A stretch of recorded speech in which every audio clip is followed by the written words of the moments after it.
Salut, la journée est finie. Enfin, la journée est finie. La journée de développement est finie. Comme j'ai dit sur la précédente vidéo, j'ai pas mal de vidéos comment, à publier sur YouTube. Je dois en avoir une dizaine là, à publier. Je dois faire les miniatures et tout ça, donc je suis un peu à la bourre là-dessus. Donc c'est pour ça que je termine plus tôt aujourd'hui. Alors, je vous montre ce qu'on a fait aujourd'hui. Alors, oui, j'ai déjà pré-trié ce que je voulais, ce que j'ai pas fait. Et ça, c'était prévu que c'était du bonus. Hein. Donc, j'ai pas fait tout ce qui est SSR en fait. Tout ce qui est SSR n'est pas fait, mais c'était de l'option en fait. J'ai préféré focus d'autre chose. Mais par contre, ce qu'on a fait, on a fait au niveau du menu principal de l'application, en fait, on a un message qui nous indique qu'on est au stade de la pré-alpha de Bangarang parce que c'est le cas, et donc qu'on s'excite pas trop pour le moment au niveau des attentes de fonctionnalité et d'usage. Même si j'aimerais bien aller plus vite, pour le moment, on n'est pas dans une application qui est utilisable, en fait. Donc c'est pour regarder.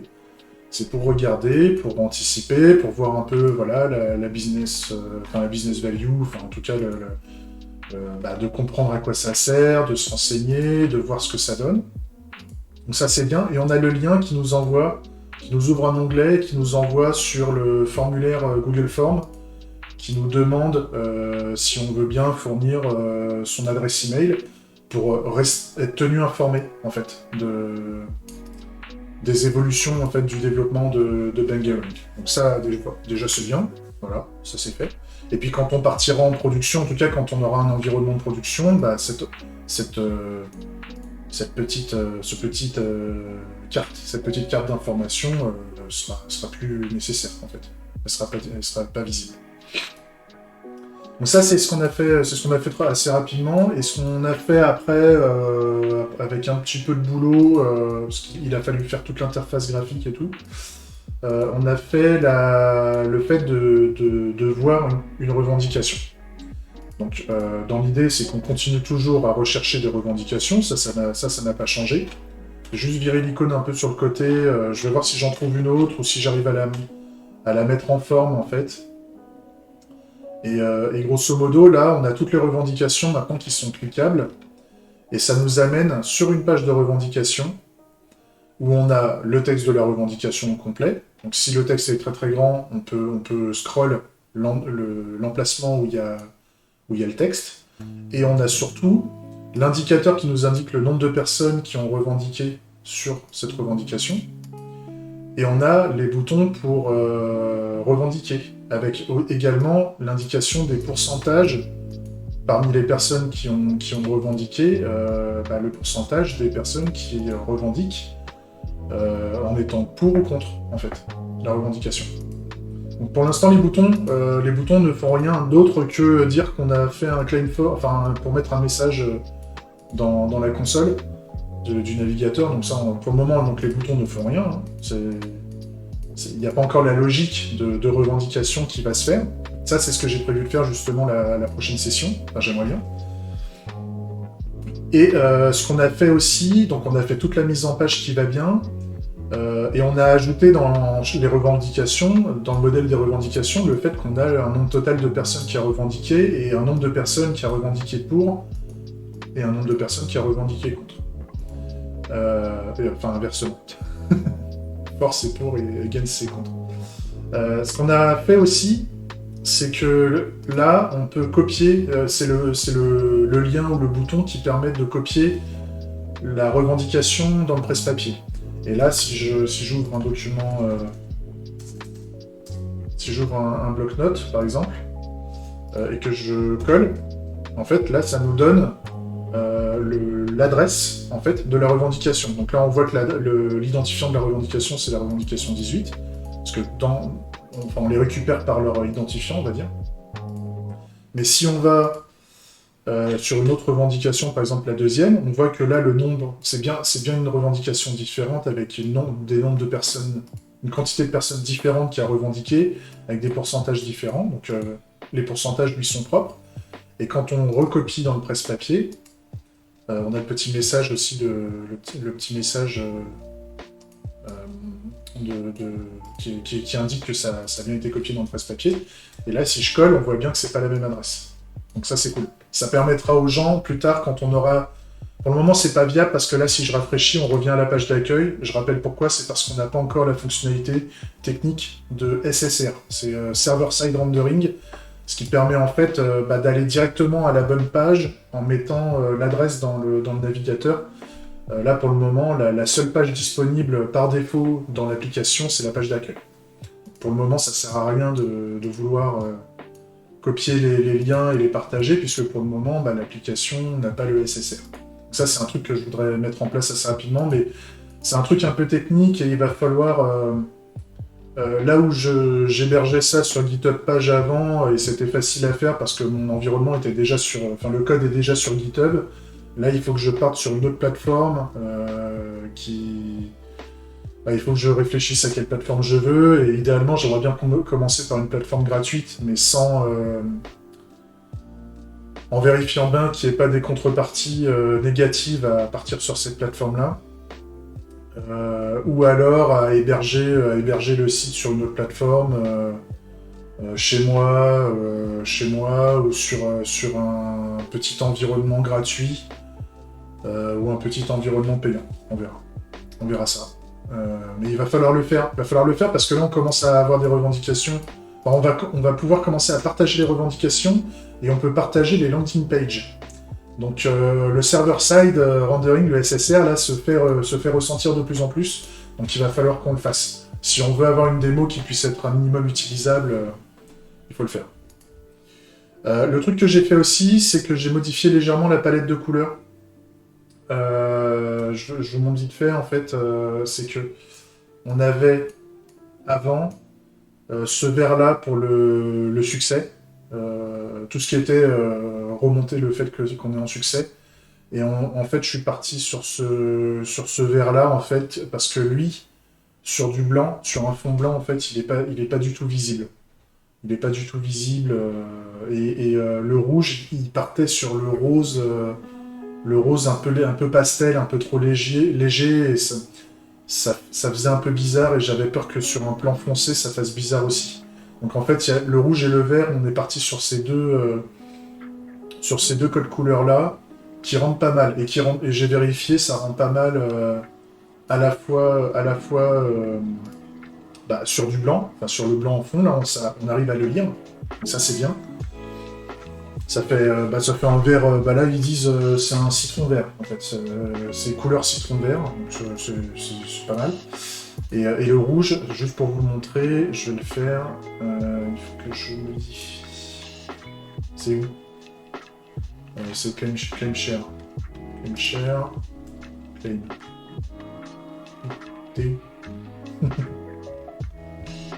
T'es où Claim share. Voilà. Là, je vais faire exprès de le faire planter. Je fais exprès de le faire planter. Hop. Tac. Erreur. Tac. Comme ça, si jamais il y a un problème pour partager, on aura ici une petite phrase en rouge avec nous indiquant qu'on n'arrive pas à copier dans le presse-papier. Donc ça, c'est cool. C'est du détail, hein, mais au moins c'est fait. Puis on voit que les couleurs de succès... J'ai vu qu'on va arriver aux fonctionnalités de claim. Là, il va falloir faire le claim et le sign-in avec des actions qui vont majoritairement marcher, mais qui parfois, pour des problèmes techniques, de je sais pas quoi, pour X raisons, ça pourrait pas marcher. Et donc, il faut encaisser... on va utiliser les codes couleurs de succès et de problèmes, grosso modo, de choses qui se sont pas bien passées. Mais en tout cas, ce qui est cool, c'est que là, on a vraiment l'interface qui correspond à ce qu'on avait prévu en fait dans la maquette graphique. C'est vraiment, ça correspond parfaitement. Ça me va bien, c'est épuré, c'est simple. Peut-être qu'on fera des modifications plus tard, mais en tout cas, c'est utilisable en l'état. Enfin, c'est utilisable, c'est consultable en l'état, puisque là, pour le moment, on peut pas voter pour, on peut pas voter contre. Et de toute façon, on n'a pas de serveur pour stocker les résultats. Pour le moment, toutes les informations sont stockées dans le navigateur, aujourd'hui. Donc, il ne faut pas s'exciter non plus. Il y a de l'avancement, mais il ne faut pas s'exciter non plus. Ce qui fait plaisir, c'est qu'on fait des petits avancements tous les jours, et donc là, jusqu'à fin juillet, grosso modo, on va avoir à peu près 60 jours de développement. Là, aujourd'hui, c'est le jour 10, donc en fait, c'est comme si, là, en l'état, on a fait 2 semaines de taf. Là, on est à la fin de la journée 10, on a fait 2 semaines de taf.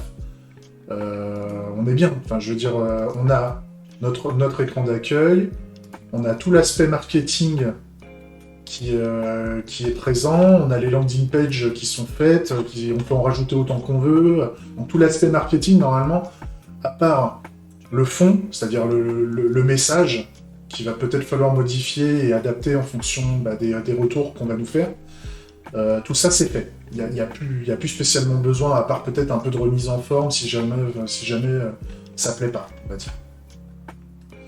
Mais au niveau de l'application, voilà, on a déjà tout ça qui est fait au bout de 2 semaines, on a l'écran d'accueil, on a la recherche des revendications qui fonctionne à peu près.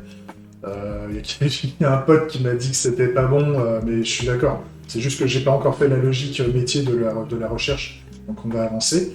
Et en même temps, voilà, on peut voir les revendications, on peut voir ce qui se passe quand on clique sur une revendication, donc on avance. Et là, on a 2 semaines de taf. 2 semaines de taf, tout en sachant que je suis pas développeur front, donc je rame un peu du cul. Et ça fait quoi? Ça doit faire 3 ou 4 jours là que j'ai commencé à réellement développer l'application. Les 6 ou 7 premiers jours, c'était uniquement de la démarche produit. Pour ça, regardez les premières vidéos, on a fait aucun développement logiciel, on a juste fait une démarche produit pour essayer d'identifier les expériences utilisateurs. On a fait tout le travail de définition des interfaces. Donc pour le moment, si on veut, aujourd'hui, ça c'est fait. Grosso modo, cette partie-là est faite. Et là, on est en train de faire cette partie-là parce qu'il y a le claiming qui a besoin d'être fait. Et pour que le claiming soit fait, il faut aussi qu'on ait fait cette partie-là, en fait. Donc quand on voit par rapport à ce qui était prévu, si je mets à jour tout ça, ça on a fait, voilà. Et là on est en train de faire la récupération des revendications simples pour le moment. J'ai pas mis dans le système des revendications complexes. Les revendications complexes, je me les garde à la fin, parce qu'il y a un peu plus de logique que les autres. Et pour avoir l'aspect produit viable minimum, on va dire, je me dis qu'on peut commencer avec les revendications simples. Donc, si on a les revendications simples, plus l'identification, puis l'inscription, avec en plus le SSR qui marche, et puis un premier serveur, on est bien. on a une mise en production qui est faisable. Et après, juste derrière, il y a... Ah oui, le truc qui va nous manquer, c'est la création des revendications. Il y a aussi la création des revendications qui va être importante. En tout cas, des revendications simples pour commencer. Et puis après, on part en mode revendication complexe. Il n'y a rien de compliqué là pour le moment, il y a juste... on sait ce qu'on a à faire, le taf est fait, donc franchement, on avance bien, quoi. Si on voit l'état d'avancement, moi, personnellement, je suis à la fois hyper confiant pour la suite. Il y a cet aspect SSR qui me travaille un peu, mais une fois que je l'aurai réglé, c'est bon. En tout cas, pour une première mise en prod et avoir une première vague d'utilisateurs dessus, ça va le faire. Et puis après, puis voilà quoi. Après, on va avancer aussi dans les règles. L'application ne se cantonne pas à ça. Ça, c'est le premier jet. Il y a encore d'autres idées derrière. Il y a encore plein de... Il y a surtout du contrôle côté serveur qu'il va falloir mettre en place, des systèmes anti-fraude, etc., etc. Donc il y a encore beaucoup de taf. Mais en tout cas, pour avoir tout ça, c'est viable, en tout cas. Donc voilà, j'ai fait le tour. J'espère que ce petit résumé vous a plu, j'espère que la petite démo, la rapidos, vous a plu. N'oubliez pas que là, dans la description de la vidéo, vous avez le lien vers la playlist de toutes les vidéos qui ont déjà été faites. Donc s'il y a un truc que vous n'avez pas suivi, ça vous intéresse, maintenant que vous voyez que la démo évolue, n'hésitez pas à aller voir la vidéo qui parle du sujet, puisqu'elle a déjà été faite, même si elle dure longtemps. Vous avez accès au code source je rappelle, hein, Bangarang, c'est open source. Donc vous avez accès au code source, donc c'est le lien GitHub qui permet d'accéder à tout le code, à toute la documentation, enfin tout. Et, et vous avez aussi accès, normalement, vu que là, GitHub page va être mis à jour aussi, vous avez le lien dans la description de la démo de Bangarang en l'état, là. Ce que je suis en train de vous montrer, vous pouvez, là en l'état, si je reprends Bangarang, ici, si je reprends ce lien-là, là, vous avez l'état de la vidéo, l'état de l'application, pardon, lors du dernier commit que j'ai fait, et ce commit-là, je l'ai fait avant de manger, je crois. Donc, il n'est pas à jour, mais là, maintenant que je vais mettre à jour je vais mettre à jour le code source sur GitHub, vous aurez l'application à jour à date, enfin, vous aurez même plus de fonctionnalités, en fait, à date, quand vous vous connectez. Puisque j'aurai avancé une fois que cette vidéo sera mise en ligne. Donc voilà. J'espère que ce retour vous a plu. Je m'arrête là, on est à 16 minutes. C'est déjà pas mal. N'hésitez pas à me dire s'il y a des choses qui vous vont bien ou qui vous vont pas. Hein. Si j'ai pas de feedback, j'avance tel que moi je le sens, puisque moi je me parle à moi-même. Je parle à la caméra. Ça fait l'effet canari, pour ceux qui connaissent. Donc tant qu'il y a moi, bah voilà, j'avance, mais moi j'aimerais bien avoir du feedback aussi de votre part. Donc si vous constatez que c'est bien, dites-le. Si vous constatez que c'est pas bien, dites-le aussi, surtout. Et on fera les ajustements nécessaires. Et ça, je l'ai déjà fait. Il y a déjà des gens qui m'ont remonté des choses et je les ai changées. Voilà. Allez, je vous laisse. Des gros bisous. Et puis à très bientôt. Allez, ciao.